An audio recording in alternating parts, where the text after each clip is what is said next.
La parole qui transforme, la parole qui restaure, et nous diffuser comme ce ce soir, exposer nous allons marcher sur le voie viens nous rappeler, Seigneur, les choses ne soient pas de ton oublier, et les choses à ton au nom de Jésus-Christ. Seigneur éternel notre Dieu, tous ensemble nous rendons gloire à ton nom pour ce moment précis que tu nous as accordé. Je viens te recommander ce moment, Père éternel, et je te prie, Jésus, de nous parler encore une fois de plus cet après-midi. Laisse que cette parole puisse apporter une vie, une vraie vie, Seigneur, en nous. Que ça puisse apporter le changement, la correction et la lumière dans la vie de ton peuple. Nous renversons toute force maléfique. Je détruis les forces qui se sont liguées pour combattre à ce moment. Je le renvoie dans le lieu le plus aride au nom puissant de Jésus-Christ de Nazareth. Je lève, Seigneur, seul ton nom en ce moment.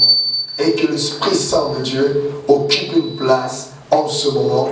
Au nom de notre Seigneur Jésus, nous avons ainsi prié. Merci Seigneur Jésus-Christ. Merci Seigneur Jésus-Christ. Merci Seigneur Jésus-Christ. Merci Seigneur Jésus-Christ. Amen. Amen. On acclame le Seigneur.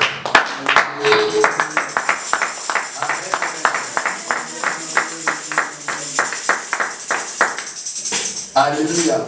Amen. Que notre Dieu soit béni, soit loué pour ce moment qu'il nous a accordé. Bien-aimé, la Bible nous dit que dans leur détresse, dans leur angoisse, ils crièrent à l'Éternel, et l'Éternel envoya sa parole, et sa parole le délivra. Bien-aimé, la seule chose qui peut délivrer, qui peut affranchir, qui peut libérer un homme, c'est la parole de Dieu. Amen. Voilà pourquoi Paul nous dit que vous connaîtrez la vérité, et la vérité vous affranchira. Alléluia. Prenons nos Bibles, je pense que c'est bon comme ça. Vous diminuez un petit peu, s'il vous plaît. Livre de Jean, chapitre 14, le verset 23. Si quelqu'un l'a trouvé, il peut nous aider à faire la lecture. Jean, chapitre 14, le verset 23.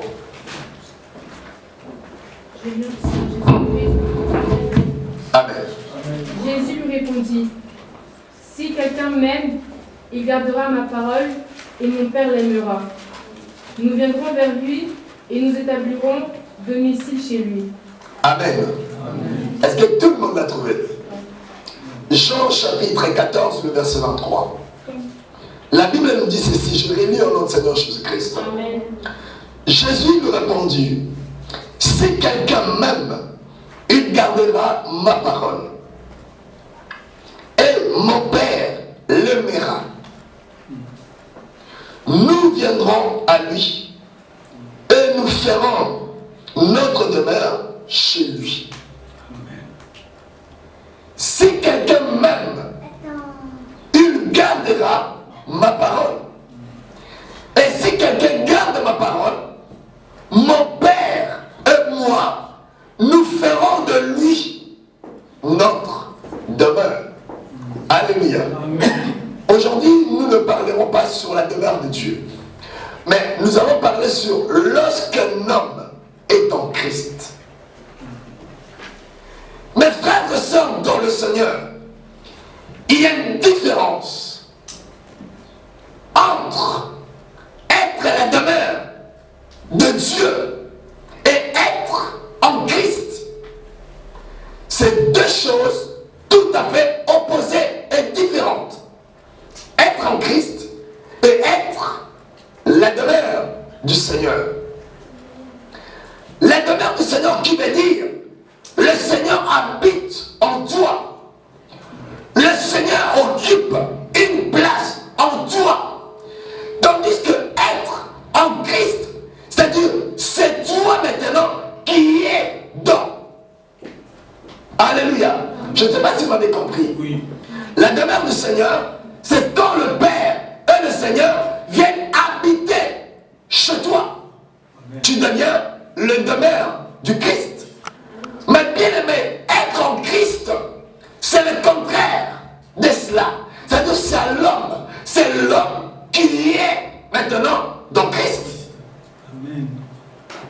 Alléluia. Amen. Alléluia. Amen. Alléluia. Amen. Écoutez, bien-aimés.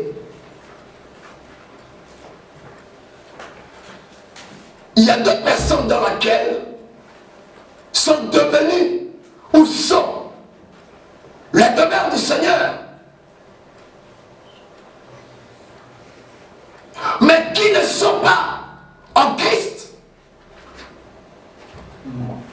Dieu peut être, tu peux être la demeure de Dieu.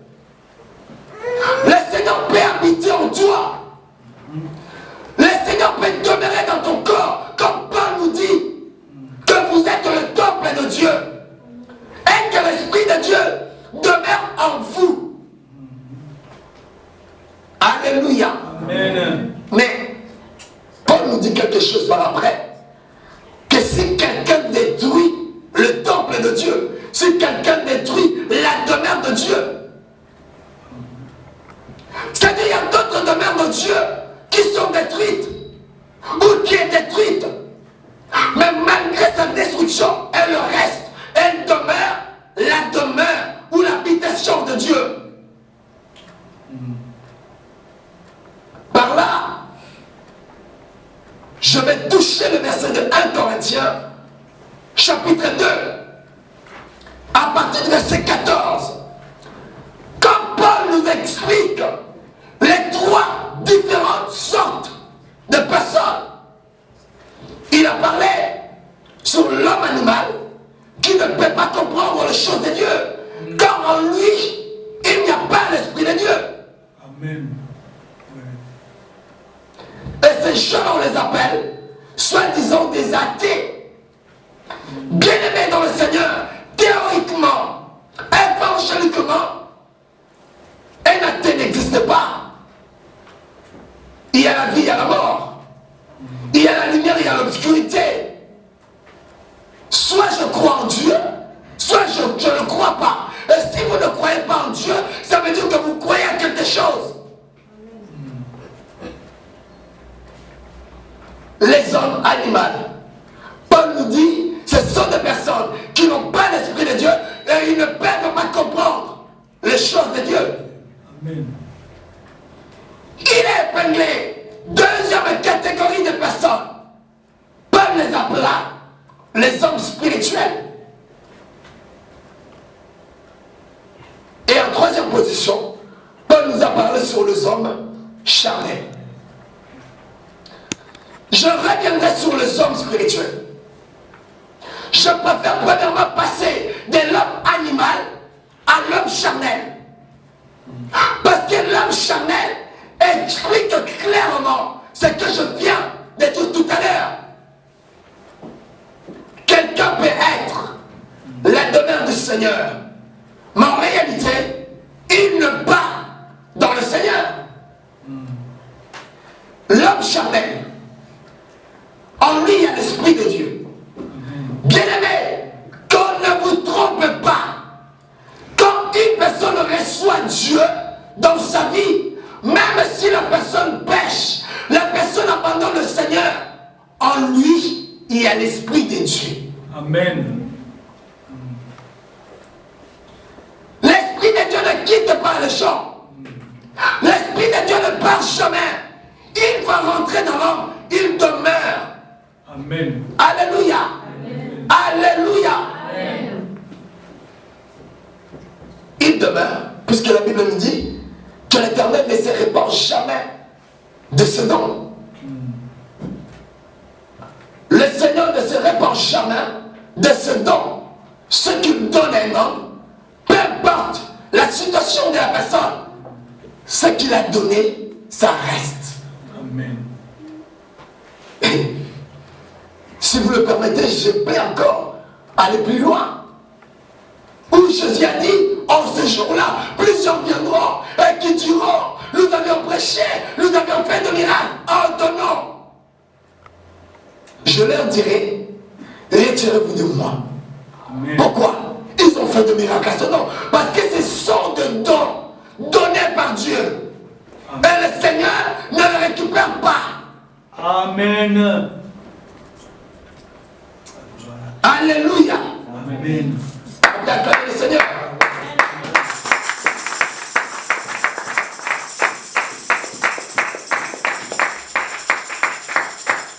L'homme charnel, en lui, il y a l'Esprit de Dieu. L'homme charnel, il demeure, la demeure de Dieu, l'habitation du Seigneur. Mais sauf que, dans cette habitation, dans cette demeure, le Seigneur n'a aucune autorité. Prenez l'exemple. Il y a une personne qui s'est acheté sa propre maison, mais il y a quelqu'un de sa famille qui vient y habiter dans cette demeure. Et dans cette demeure, la personne qui est venue habiter, le monsieur ou le membre de sa famille, qui commence maintenant à diriger cette maison. Le propriétaire est là. Mais sauf que le propriétaire n'a pas l'autorité. C'est quelqu'un d'autre qui dirige cette maison. Alléluia. Amen. Qui peut nous aider à lire le livre de 2 Corinthiens, chapitre 5, le verset 17. 2 Corinthiens, chapitre 5, le verset 17. Je lis au nom du Seigneur. Merci. Si quelqu'un est en Christ, Si quelqu'un est en Christ, il est vivant. point. Si quelqu'un est en Christ, si quelqu'un est dans le Seigneur, écoutez, on n'a pas dit si quelqu'un devient. Quand je dis si quelqu'un devient, et je dis si quelqu'un est, ça n'a pas la même explication. Amen. Devenir, ça veut dire quoi? Je viens d'arriver. Alléluia. Amen. Je viens de se convertir. Donc, bien aimé parlant, on peut dire, c'est encore un bébé spirituel. Amen. Regardez avant la multiplication de pain et de poissons. Jésus avait demandé qu'on leur fasse asseoir Amen. sur l'herbe verte. Bien aimé dans le Seigneur, c'était enfin de quitter l'étape de devenir et atteindre le niveau d'être. Amen. On acclame le Seigneur. Amen. Ça, il n'y a que l'Esprit de Dieu qui peut te révéler cela. Voilà pourquoi je vous avais dit, le Seigneur n'a pas besoin de bébé spirituel. Le Seigneur veut que les gens puissent atteindre la maturité spirituelle. Amen. Paul nous le dit, quand j'étais enfant, je parlais comme un enfant, je réfléchissais comme un enfant, mais lorsque je suis grandi, je suis devenu adulte. Je fais disparaître tout ce qui était de l'enfance. On y va. Si quelqu'un est en Christ, Si quelqu'un est en Christ, et non si quelqu'un est devenu en Christ, parce que bien aimé, il y a un travail qui doit être fait entre une personne qui est devenue, qui vient d'arriver, et une personne qui est déjà sur la place. Amen. Et là, nous parle, quand quelqu'un est sur la place, et dans le Seigneur, est devenu, nouvelle créature, cette personne est devenue une nouvelle créature. C'est-à-dire, elle est passée de l'ancienne créature à la nouvelle créature. Il y a un travail. les choses anciennes sont passées, Les choses anciennes, sa méchanceté, sa colère, son impudicité, bien aimé, son arrogance, sa jalousie, son orgueil, a fait quoi? Sont passés. voici toutes choses sont devenues Et regarde, toutes les choses sont devenues. nouvelles. Mais pourquoi vous ne donnez pas envie de parler? Amen. Amen. Pourquoi vous ne donnez pas envie de parler? Alléluia. Acclamez le Seigneur. Amen. Si quelqu'un est en Christ, les choses anciennes sont passées et toutes les choses sont devenues nouvelles. Mais aujourd'hui, il y a des gens qui ont passé 17 ans dans une église en train d'écouter la parole de de Dieu. Mais les personnes demeurent les mêmes. Bien aimé, il y a des gens qui ont prêché, qui ont enseigné les autres. Mais ils demeurent toujours les mêmes personnes. Je prends l'exemple de Simon. Il était Simon. Quand tu l'as rencontré Jésus, il n'était plus Simon. Il était appelé qui? Pierre. Alléluia. Amen. Cephas qui était devenu. Oh, Matthieu. Alléluia. Bien-aimé dans le Seigneur. Quand le Seigneur appelle une personne, le Seigneur transforme. Amen. Jacob, Israël. Alléluia. Amen. Abraham.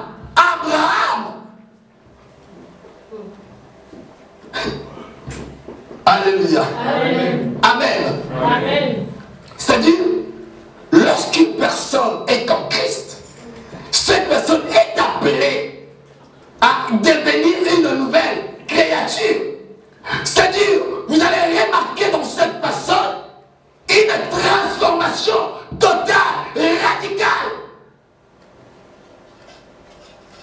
Mais aujourd'hui, il y a des gens qui passent des années, de temps et de temps dans la présence de Dieu, mais qui restent les mêmes personnes. Vous savez comment on les appelle? Des super watts. Alléluia. Amen. Super watts. Tu peux les tromper plusieurs fois dans l'eau. Bien aimé, cette watt gardera toujours sa couleur d'origine. Alléluia. Amen. Amen. Amen. Le Seigneur est bon. Lorsqu'une personne, lorsqu'un homme est en Christ, nous allons voir, je vais aller rapidement. 2 Corinthiens chapitre 3, le verset 15. Est-ce que quelqu'un l'a trouvé? Je lis au nom du Seigneur Jésus-Christ. Amen. Jusqu'à ce jour, quand on lit Moïse, un voile est jeté sur leur cœur. Point. Jusqu'à ce jour, lorsqu'on lit Moïse, un voile est jeté sur leur cœur. On continue. Mais lorsque les cœurs se convertissent au Seigneur, Mais lorsque ce cœur dans lequel on avait jeté le voile en lisant les ordonnances, les condamnations de Moïse, lorsque ce cœur se convertisse, le voile est ôté. le voile est bien aimé dans le Seigneur. Vous savez, tout homme, que vous soyez d'accord ou pas, tout homme dans le monde, il y a un voile sur nos visages qui nous empêche de voir la réalité. Bien aimé dans le Seigneur, c'est ce voile d'ailleurs que le Seigneur avait ôté à Moïse, et cela a permis à Moïse de voir la gloire de Dieu. Est-ce que quelqu'un me suit? Parce que vous ne donnez pas envie de parler. Amen. L'Éternel a dit à Moïse, je passerai, je mettrai ma main sur ton visage. Lorsque je serai passé, tu verras ma gloire. Amen. Alléluia. Amen. C'était ce voile qui a été ôté sur le visage de Moïse. Voilà pourquoi aujourd'hui, il y a des gens qui ne réussissent pas. Il y a des gens qui ne comprennent pas. Il y a des gens qui n'avancent pas. Il y a des gens qui sont moins intelligents. Alléluia. Dieu n'a pas créé des insensés. Mais c'est ce voile que Paul nous parle qui nous empêche de comprendre la réalité. Bien aimé dans le Seigneur, une personne qui est voilée, même pour faire un choix dans sa vie, elle ne pourra pas. Parce que la personne est voilée. Amen. Tu veux faire quoi comme des études? La personne ne peut pas faire un choix pour sa vie parce que son visage, sa vision est voilée. Mais la Bible nous dit, lorsque le cœur s'est converti dans le Seigneur, le voile tombe. Amen. Amen. Alléluia. Amen. Mais je pose maintenant une question. Une personne qui est dans l'église, une personne qui prie, mais qui est toujours voilée, qui est toujours aveuglée, est-ce que bien aimé, frère Christian, est-ce que ce cœur-là a vraiment été converti? Je pose une question. C'est pas moi, c'est la Bible qui nous dit. Si bien aimé, tu pries le Seigneur, tu cherches la face de Dieu, tu intercèdes, tu sers Dieu, mais tu ne vois rien, mais tu ne comprends rien, mais tu n'arrives pas à voir ce qui est autour de toi.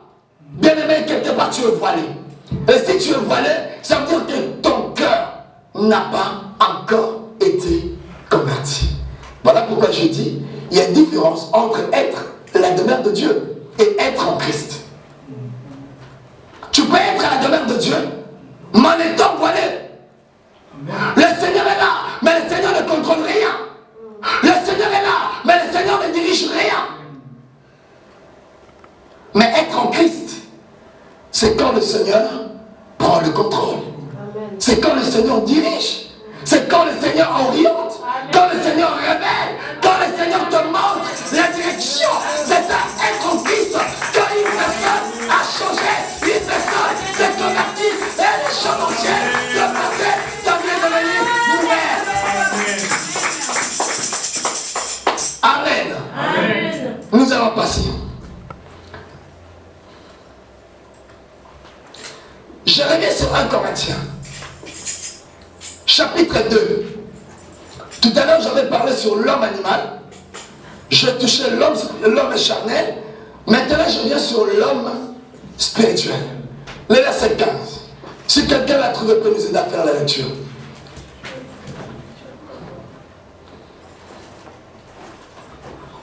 Je lis en 1 Corinthiens, chapitre 2, verset 15. Je lis en Seigneur Jésus-Christ. Amen. L'homme spirituel, au contraire, juge de tout, et il n'est lui-même jugé par personne. Point. L'homme spirituel, au contraire, juge de tout, et il n'est jugé par personne. Écoutez la continuité. La Bible nous dit dans le verset 16, car qui a connu la pensée du Seigneur pour l'instruire? Or, nous avons la pensée. Nous avons la pensée de Christ. Là, on nous parle de l'homme spirituel. L'homme spirituel, c'est l'homme que Paul a dit. Si quelqu'un est en Christ, les choses anciennes sont passées. Toutes les choses sont devenues nouvelles. Cette personne est transformée. Ce ne sont pas des croyants qui viennent à l'église, mais qui gardent encore leurs cigarettes. Ce ne sont pas des croyants qui viennent à l'église, mais qui gardent encore leur bière. Ce ne sont pas des croyants qui viennent à l'église, mais qui gardent encore leur musique mondaine chez eux. Mais ce sont des personnes qui sont venues en Christ, en qui leur vie est complètement transformée. Amen. Ce n'est pas toi qui me diras que tu es un chrétien. Ce n'est pas moi qui te dira que je suis un pasteur. Mais ce sont mes œuvres qui parleront mieux. Amen. Alléluia. Amen. Alléluia. Amen. L'homme spirituel, au contraire, juge de tout. Bien que le Christ a dit ne juge point, mais la Bible nous dit l'homme spirituel. Mais pourquoi vous ne répondez pas? Hein? Juge de tout. Apparemment. Mais bien aimé, vous qui me suivez, l'homme spirituel, finissez la phrase. Juge de tout. Juge de tout. Et il ne peut être jugé. Pourquoi? Parce que lui, il connaît la pensée et la volonté de Dieu. Alléluia. Amen. Mais il s'agit maintenant de quel jugement? Amen. Amen. Comme la Bible nous dit, l'homme spirituel juge de tout. Il s'agit de quel jugement? Puisque le Seigneur avait interdit même aux disciples de ne pas juger. Tout ce qui est spirituel, par exemple. Tout ce qui est spirituel, moi je ne le vois pas. Alléluia. On doit faire la méditation là-dessus. Par exemple, les comportements Les comportements, c'est physique. d'un chrétien. Le comportement, c'est physique. Alléluia. Amen. Amen. Amen. Nous allons voir ça. Jean chapitre 16. Ce sera le verset clé de notre enseignement d'aujourd'hui. Jean chapitre 16 à partir du verset 7.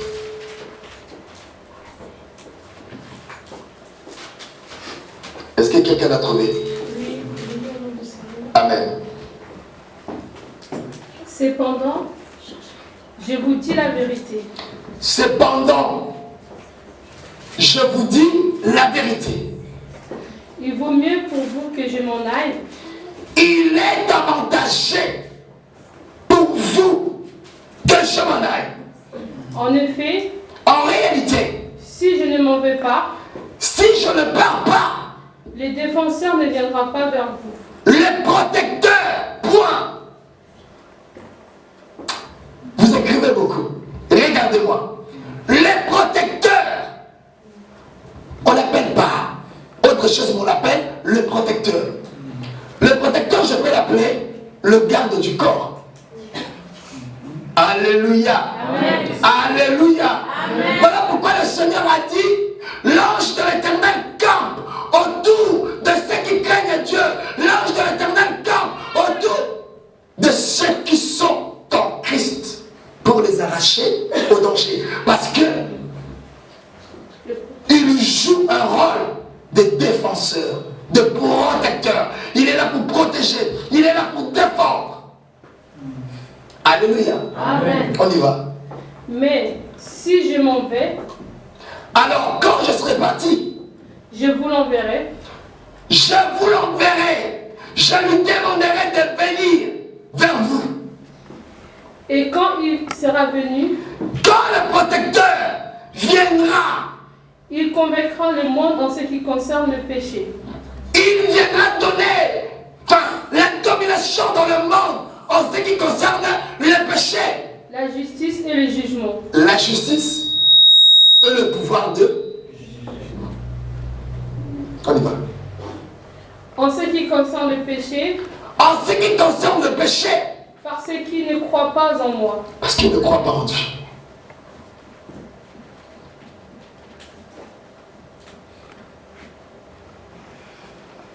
On y va. La justice parce que je vais auprès de mon Père Hein? et que vous ne me verrez plus. Point. Verset 12.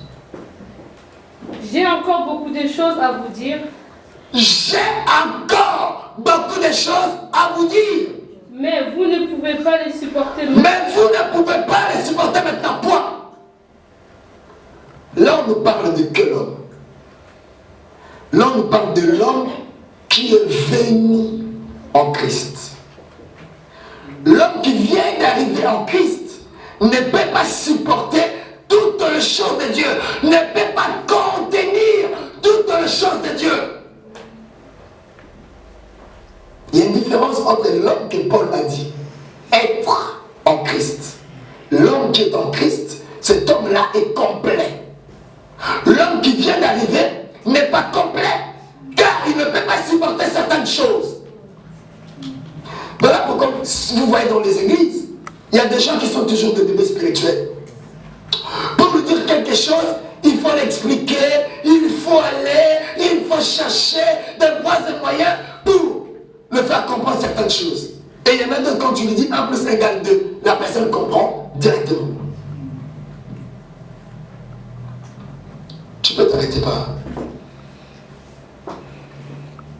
J'ai encore beaucoup de choses à vous enseigner. C'est par là que je dis, la Bible n'est pas tout. La Bible n'est pas complète, mais la Bible c'est l'essentiel. Car il y a certaines choses qui ne sont pas mentionnées dans la Bible, dans laquelle l'Esprit de Dieu nous les enseignera. Je continue le verset 13. La Bible nous dit, non, sauf on y va, le verset 13. Verset 13. Quand le défenseur sera venu, Quand le consolateur. Autrefois on l'appelait qui? Les défenseurs, le protecteur. Mais là on l'appelle le consolateur. Il joue deuxième rôle. Quand est-ce qu'on apporte une consolation à une personne? Quand la personne est attristée. Alléluia. Amen. Quand la personne est attristée, c'est par là qu'on lui apporte la consolation. On y va. Il vous conduira. L'esprit de la vérité, il vous conduira dans toute la vérité. Point. Quand le consolateur viendra, il vous conduira dans toute la vérité. Mais il y a des gens, il y a des croyants, il y a des chrétiens, il y a des gens qui vont aux églises, qui prêchent comme moi, mais qui n'arrivent pas à marcher dans la vérité. Un homme ne peut pas abandonner la bière tout seul. Un homme ne peut pas abandonner la cigarette tout seul. Quelqu'un ne peut pas abandonner l'impudicité tout seul. Bien aimé, le péché c'est bon. Sauf que quand le consolateur viendra, le consolateur donnera une force surnaturelle à l'homme de pouvoir abandonner l'alcool, la cigarette, l'impudicité, le vol, le mensonge, l'orgueil, l'idolâtrie. Alléluia. Amen. Alléluia. Amen. Et c'est par là que cet homme atteindra le niveau que Paul nous a dit. Être en Christ. Ephésiens 4 nous dit atteindre la stature parfaite du Christ. On y va.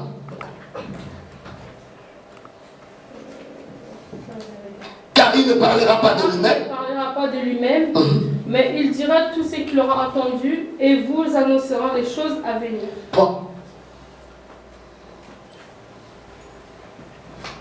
Pasteur, mais moi je ne vois pas. Pasteur, mais moi je ne vois pas. Tu ne vois pas parce que tu es un aveugle.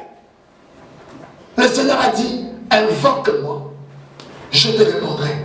Je t'annoncerai les choses cachées que tu ne connais pas. Amen. Un jour, je discutais avec quelqu'un. On parlait. Je lui ai dit, je ne dirais pas ma bien-aimée parce que tu te diras, ben c'est sûr que c'est une femme. Je ne dirais pas mon bien-aimé, tu diras que c'est sûr que c'est un monsieur. Ben je dis juste bien-aimé. Je dis bien-aimé. Tu penses que quand vous venez à l'église, quand le pasteur est là, le pasteur ne connaît pas chacun de vous. Alléluia. Amen. Vous savez, si le Seigneur t'a appelé, la Bible nous dit dans le livre de Jean, chapitre 2, celui que l'Éternel appelle ne lui donne pas l'esprit en mesure. Si le Seigneur te donne quelqu'un, le Seigneur te confie une mission, le Seigneur te révélera les tas de personnes qui sont en face de toi. Alléluia. Amen. En tant qu'homme, le pasteur ne pourra pas connaître 100% des tas d'âmes de l'homme. Mais le Seigneur lui révélera l'essentiel de l'homme. Amen. La personne m'a dit, ça veut dire que vous me connaissez? Je dis, oui, je te connais. La personne m'a dit, mais parle-moi maintenant de moi. Je dis, maintenant je ne peux pas te parler de toi. Mais toi, tu as un esprit de ça. La personne m'a dit, ah pasteur, comme tu le sais, pourquoi tu ne pries pas pour moi? Alléluia. Amen. Le Saint-Esprit, bien-aimé dans le Seigneur, même pour faire un choix, le Saint-Esprit t'apportera son aide. Parce que nous, en tant que les humains, nous faisons nos choix selon tout ce qui frappe l'œil. Elle est belle, je la prends. Il est bon, je le prends. Il a ça parce qu'on regarde des intérêts. Mais le Seigneur ne voit pas comme l'homme. Écoutez, la Bible nous dit, Jésus n'avait ni beauté, ni éclat pour attirer l'attention de l'homme. Mais aujourd'hui, tout le monde veut être sexy. Hein? Même les pasteurs veulent être sexy. Alléluia. Même le pasteur va être sexy. Oh. Tout le monde, mais quand il vient à l'église, il faut qu'il soit sexy. Mais pourquoi? La Bible nous dit Jésus n'avait ni beauté, ni éclat. Ça veut dire, ceux qui regardent Jésus comme ça, hey, il y a peut-être la beauté. Avez-vous déjà... Bravo Seigneur. Avez-vous déjà vu un homme sans beauté? Ils existent. Jésus n'avait ni beauté ni éclat pour attirer l'attention des hommes. Mais en lui, il reposait toute la domination, la divinité de Dieu. Le Saint-Esprit te permettra, t'ouvrira les yeux afin de pouvoir comprendre. Il y a des gens qui vivent avec des sorciers, mais qui ne savent pas. Bien-aimés dans le Seigneur, qu'est-ce qui fait d'un sorcier un sorcier? Qu'est-ce qui fait d'un sorcier un sorcier? Ou qu'est-ce qui fait qu'on peut s'appeler une personne sorcier? C'est quand, dans cette personne, il y a l'esprit de la sorcellerie. Amen. Alléluia. C'est alors qu'on appelle sorcier. Mais qu'est-ce qui fait que les chrétiens soient appelés chrétiens? Quand tu as l'esprit de Dieu. Merci. Mais est-ce que tous les chrétiens ont l'esprit de Dieu? Est-ce que tous les chrétiens ont l'esprit de Dieu? Il y en a d'autres, quand tu viens dans l'église, ils viennent seulement comme ça. Sans l'esprit de Dieu. Les chrétiens ont besoin du Saint-Esprit. On l'appelle le défenseur, le révélateur. Il vous révélera, il vous enseignera, il vous parlera. Amen. Écoutez, écoutez. Un jour, j'étais à la maison. Je cherchais quelque chose. J'étais avec le frère Christian. Je le cherchais au moins 2 jours. Je ne le voyais pas. Il était là. J'étais tellement fatigué. Je dis, oh Seigneur, j'en suis sûr que tu sais où se trouve cet objet. Montre-moi. Dieu me voit. C'est comme si quelqu'un me disait, là, lève-toi. Va dans la chambre. Regarde là. Prends ce pantalon. Mets tes mains dans la poche. Comme ça, j'ai sorti l'objet. J'ai appelé le frère Christian. J'étais mort de rire. J'ai dit, frère Christian, le Saint-Esprit existe. Il m'a dit, comment ça se dit? Regarde, on m'a dit ça. Amen. Amen. Alléluia. C'est ça le rôle de l'Esprit. Amen, amen, amen. Bien aimé, il y a des gens aujourd'hui qui se sont mis dans des problèmes. Manque de l'Esprit. Il y a beaucoup d'églises, mais toutes ces églises n'adorent pas le Seigneur. Un enfant de Dieu demandera à son Seigneur, guide-moi vers une bonne église. L'Esprit de Dieu t'orientera. Amen. Alléluia. Amen. Bien-aimé dans le Seigneur, quand le Saint-Esprit vient dans la vie d'une personne, le Saint-Esprit apporte des avantages pour cet homme-là. Amen. Voilà pourquoi c'est triste et c'est regrettable aux croyants, parce que les croyants ne font pas attention au Saint-Esprit. Vous savez, il y en a d'autres qui prient, mais qui ne voient aucun intérêt d'appeler l'Esprit de Dieu en eux. Et le Saint-Esprit joue un grand rôle dans la vie d'un homme. La Bible nous dit, c'est l'Esprit qui entraîne le physique. Amen. Regardez un sorcier.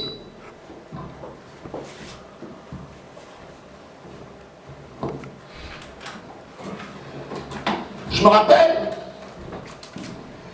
quand j'avais 8 ans, on faisait des petits bateaux comme ça.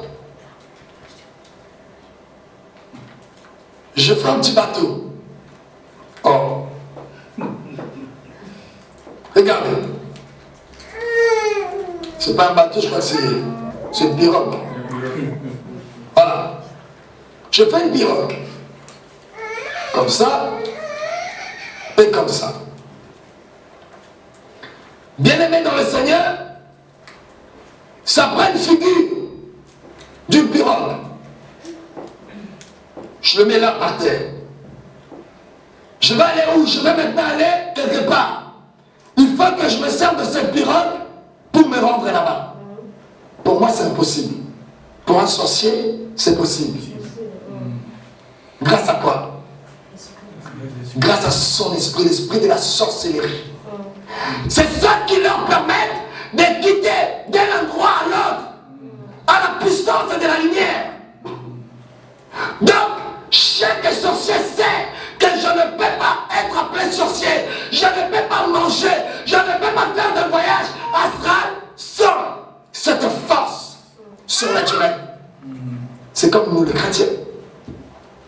Tu ne peux pas être puissant sans l'Esprit de Dieu. Tu ne peux pas connaître l'état d'âme de ceux qui t'entourent sans l'Esprit de Dieu. Nous avons besoin de l'Esprit. Car c'est l'Esprit qui nous éclaire. Car l'Esprit, c'est l'Esprit qui nous montre la voie, la manœuvre à suivre. J'ai beaucoup de témoignages concernant les Saint-Esprit. Amen. Quelqu'un me dit, qui a passé une dizaine d'années dans le Seigneur, qui me dit, mais attends, quand le Seigneur vous parle comment? Ça veut dire que toi, le Seigneur ne t'a jamais parlé. Alléluia. Amen. Jésus a dit, si quelqu'un aime ma parole et garde ma parole, mon Père et moi, nous ferons de lui notre demeure. Bien aimé, quand quelqu'un aménage quelque part, la personne apporte toutes ses affaires. Vous êtes d'accord avec moi? Quand je dis viens dans la vie d'une personne, Jésus aussi apporte ses affaires. Écoutez, la première des choses, Jésus donne le pouvoir à la personne de vaincre et d'abandonner les péchés. Vous savez combien de personnes qui m'ont dit, moi personnellement, pasteur, je vais abandonner ça, mais je n'arrive pas. Pasteur, je vais laisser l'alcool, mais je n'arrive pas. Pasteur, je vais abandonner, mais je n'arrive pas. Mais quand Jésus vient, si tu laisses entrer Jésus dans ta vie, Jésus te donnera le pouvoir de vaincre le péché. Non seulement de vaincre le péché, mais de l'abandonner aussi. Alléluia. Amen. Et après avoir les abandonnés, il te donne le pouvoir, la capacité de pouvoir marcher dans la vérité. Par là, vous allez voir une personne qui montait, une personne qui n'arrivait pas à dire la vérité. Quand le Saint-Esprit vient dans sa vie, la personne commence à parler la vérité. Amen. Moi, personnellement, je n'aime pas les mensonges. C'est pour ça que je dis toujours, si je te dis 100 choses, je peux te mentir 2 ou 3. Parce que je reste humain. Alléluia. Amen. Alléluia. Amen. Et quand tu mens, c'est comme s'il y a quelqu'un qui te dit, mais pourquoi tu as menti? Il ne va pas te frapper.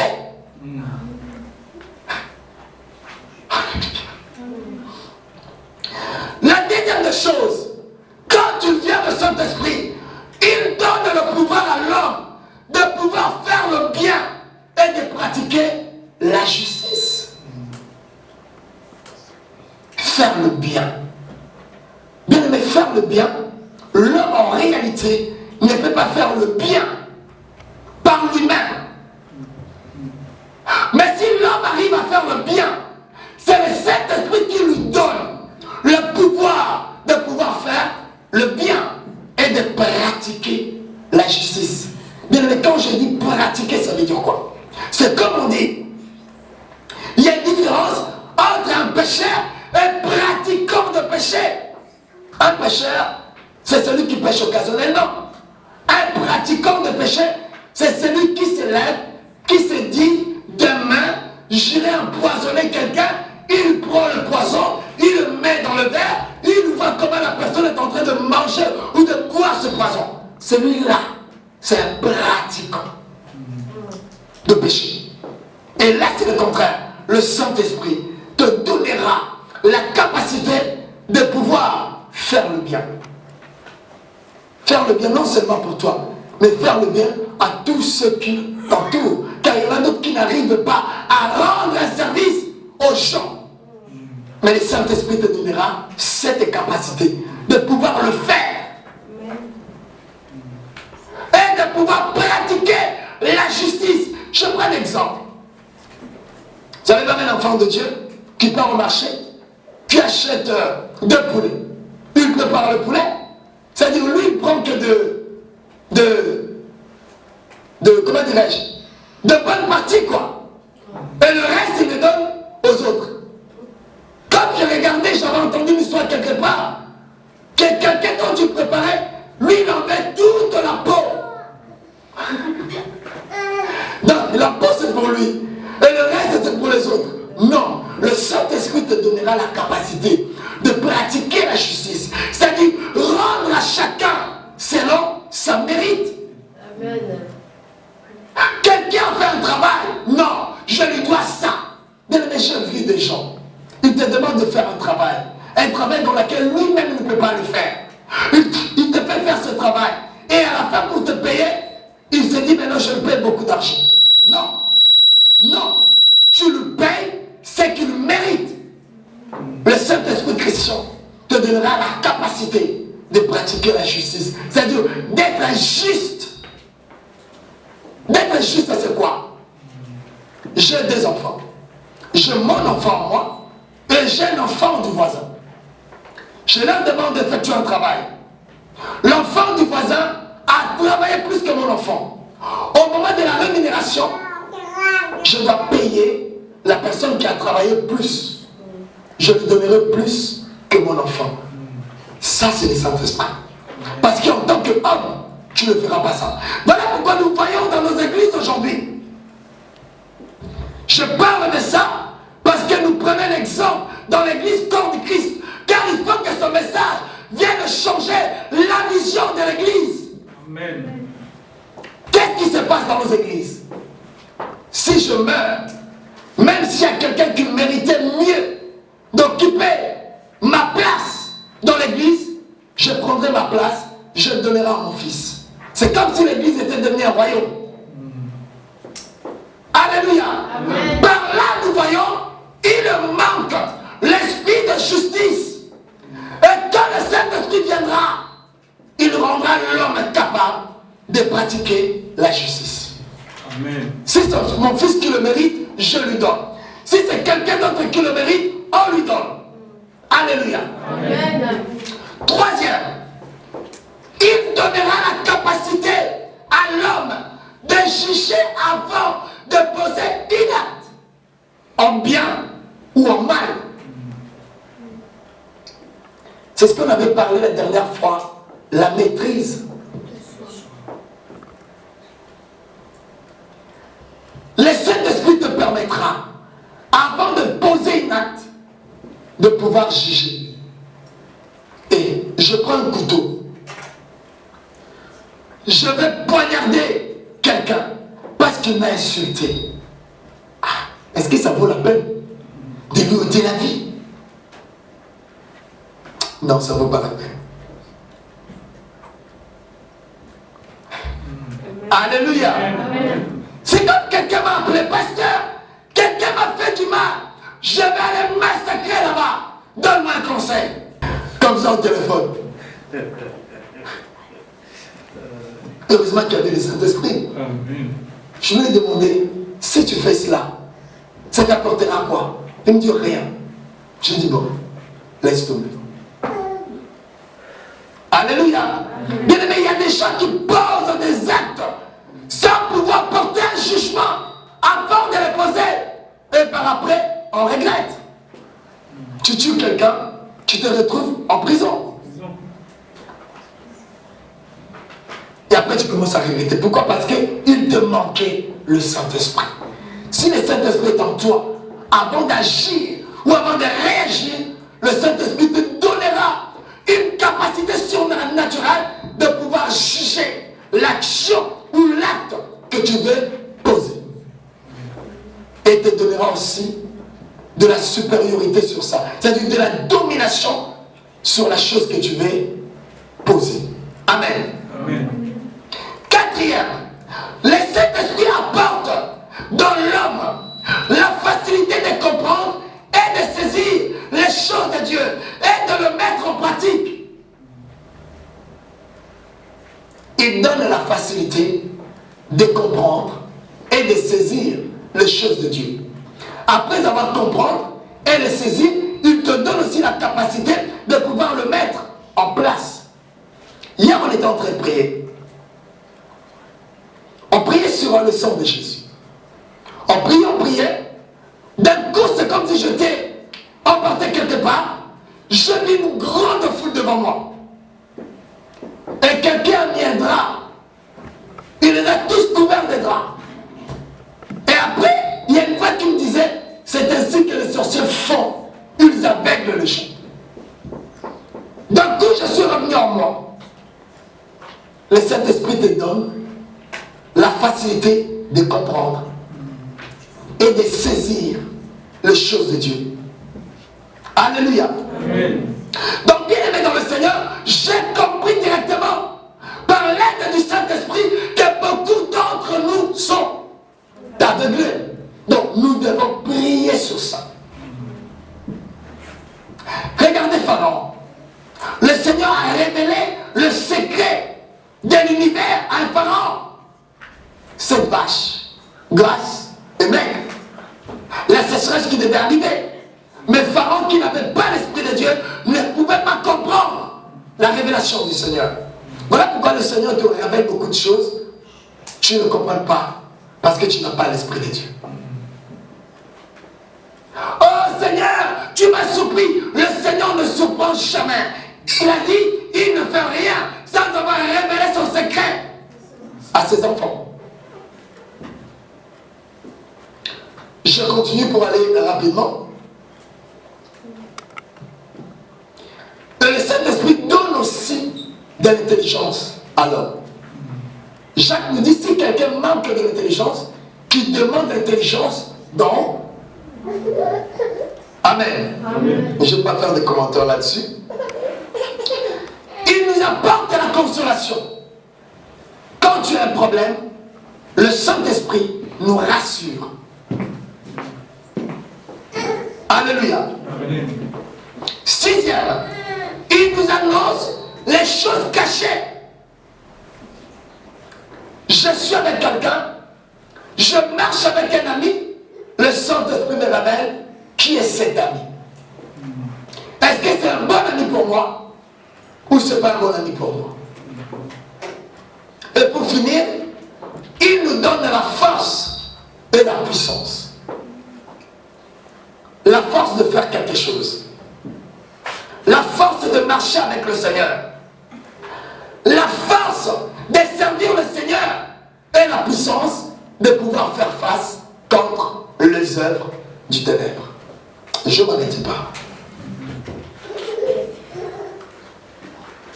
1 Samuel chapitre 10, le verset 6. Pour clôturer. 1 Samuel chapitre 10, le verset 6. La Bible nous dit ceci. L'Esprit de l'Éternel te saisira. Tu prophétiseras avec eux et tu seras changé à un autre homme. Écoutez le verset 7. Ce verset que j'ai toujours cherché. Mais le Seigneur me l'a donné sur place. Qu'est-ce qu'il dit? Lorsque ces choses auront eu pour toi leur accomplissement, fais ce que tu trouveras à faire, car l'Esprit est avec toi. Que le Seigneur vous bénisse. Amen. Nous sommes à la fin. Que Dieu vous bénisse. Amen.